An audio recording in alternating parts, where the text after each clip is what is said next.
I think that we all look forward to the future as education makes its transformation into the digital age. But now we're going to hear about some schools and school districts around the country that are using technology in very new ways to improve learning there. Our first school district is in Englewood, Colorado, that is, where they just started getting down this road to transformation. So now, let's take a look at a short video about that district, produced by their students, by the way. And when we come back from that video, I'll be joined by U.S. Senator Michael Bennett, who represents Colorado. And together, he and I are going to go live to Englewood High School and by way of Skype, and we'll learn more about what they're doing there to bring learning into the digital age.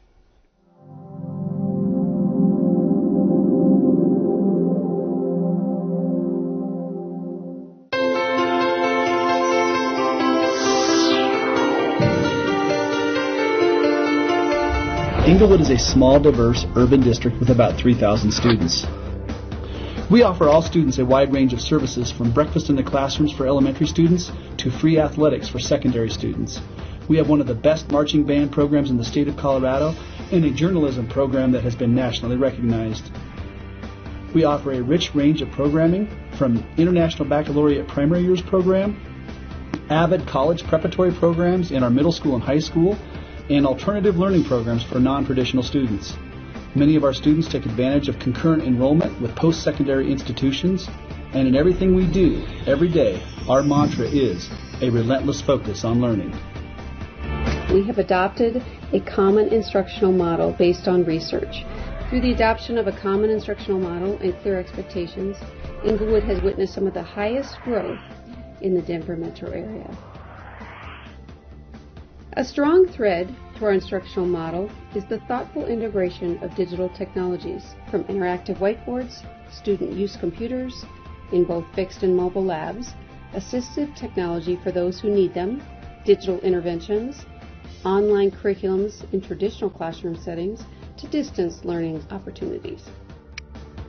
Our STEM, science, technology, engineering, and mathematics lab is an amazing example of 21st century learning at its very best. The lab is equipped with cutting-edge technologies to help prepare students for emerging fields. Things such as HD broadcasting studios for the production of student-published, student-authored content. Students tackle the problems of renewable energy, designing high-efficiency mechanical devices powered by solar and wind sources. An important design feature to our lab is that there is one workstation in each learning center for 2 students. This element of collaboration, we believe, is a hallmark of 21st century learning. Our students are active, engaged learners.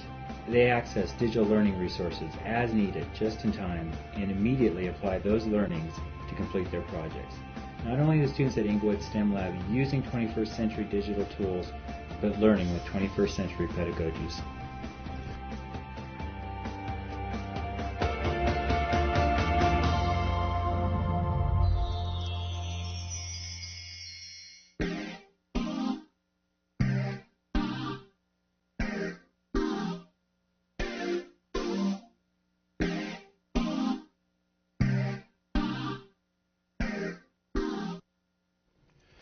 And joining us now live from Englewood High School are Brian Ewert, Superintendent of Schools there, Karen Broft, Assistant Superintendent, Sean Duffy, who is a teacher at Englewood High School, and Josh Fergy, a student at the school. I'm glad to have you all with us. There's Josh there on the end. And I'm also pleased to be joined here in the studio by United States Senator Michael Bennett. Welcome, everyone. Glad to have you all here. Senator Bennett, I'm going to start with you here. Now, you are a former school superintendent. Tell us how you envision digital learning being a way to get students like the ones in Englewood the opportunity to 21st century skills that they're going to need to compete in the real world. Well, let me say first, thank you to Englewood for being part of this, and to Karen. If anybody asks you as the superintendent to serve in the United States Senate, tell them no. You're in a much better job right now. But to answer the question, in so many of our kids go backward in time when they cross the threshold of our schools. They have technology, and the way they access information has changed completely from the way you and I access information in their daily lives. I have 3 daughters who go to the Denver public schools that are 12, 11, and 7.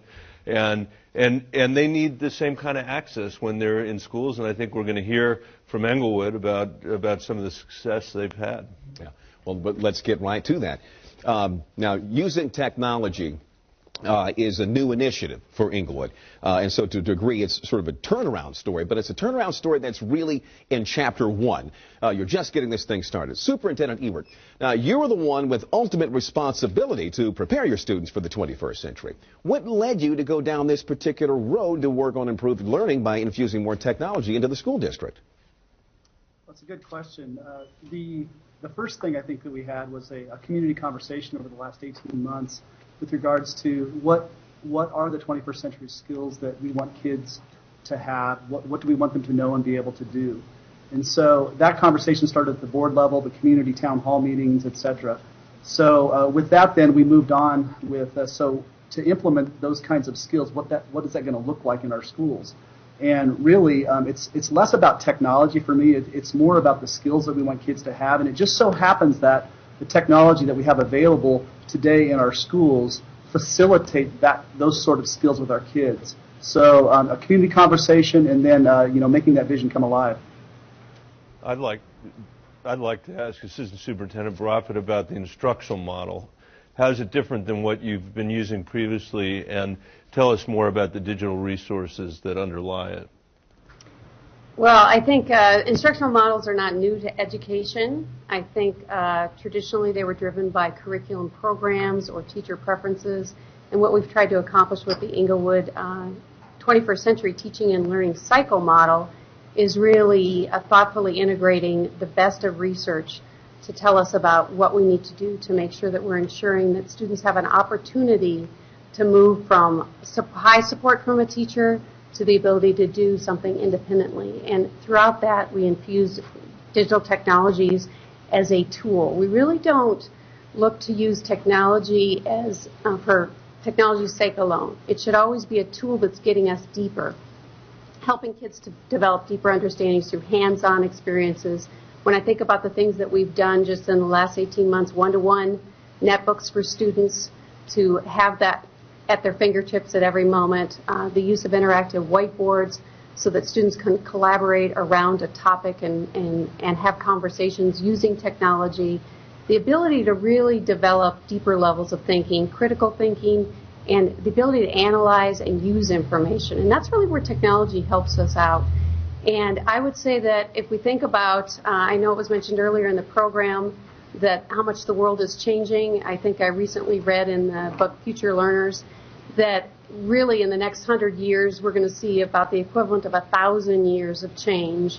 And so we really need to be ready for that, and our kids need to be ready for that. And so it's about gradually releasing responsibility to our kids to be independent learners using technology and developing 21st century skills, which is collaboration and a lot of other things. So the model is new, but many elements of the model are not new. Teachers have been doing it, but the goal here in Englewood is to make it very consistent. Well, let's talk a little bit about what makes this model really work. Mr. Duffy, we're in your classroom today, but it's a different kind of classroom from the ones that we're accustomed to seeing. Tell us a little bit about the classroom and how you use it and what impact that digital learning is having on your students now.